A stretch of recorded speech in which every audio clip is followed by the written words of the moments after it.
Good morning, Christy. How are you? You've got ham and a roll in a baggie, potato salad, and then here's the food for both dogs for 2 weeks. Okay. So. When they delivered the pet food the first day, what was your reaction? What did you think about that? That first day was a lifesaver for me because I had ran out of my original pet food that I had bought, and I knew that I wasn't going to be able to get any more until like 3 or 4 days later. So that Sunday when they delivered that first delivery, it was a lifesaver. Yeah. I usually say if I don't go home with some dog food, they won't let me in the house. That's how mine are. This is Peaches. I got her in October. Actually, I got her on Halloween of last year. And what about your shy one over there? I actually adopted him back in 2001 from the animal shelter. He is a standard red Pomeranian, so he's quite a few up in years and everything. Well, with me being on a fixed income, being disabled, I never know really. I try to stretch it out as long as I possibly can and go buy more at the first of the month, but sometimes they eat more than other months, and sometimes they eat less than other months, just depending on what it is and whether I can keep it stretched from one month to the other. Was it a surprise whenever they showed up with a big bag of dog food? Yes, it was. Yes, it was. I didn't figure it would be that big. Yeah. There's a lot of people on fixed income that can't afford to go out like every 2 weeks or whatever and buy pet food, but yeah, they somehow manage.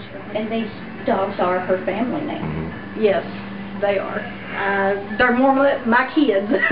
Yeah. I don't have any kids of my own, but they're my children.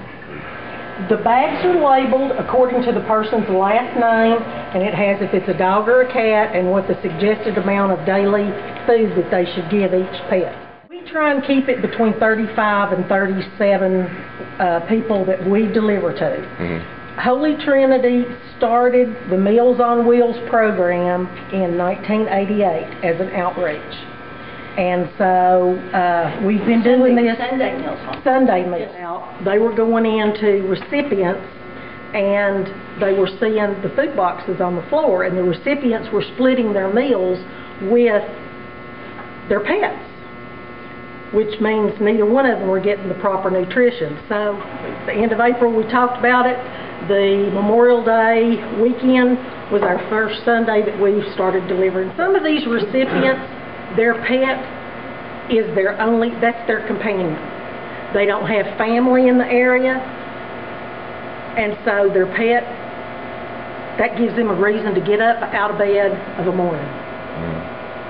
People were using their Meals on Wheels food to feed their pets? They were splitting their Meals on Wheels with the pet. Okay. So now the pets are getting fed, the people are getting fed.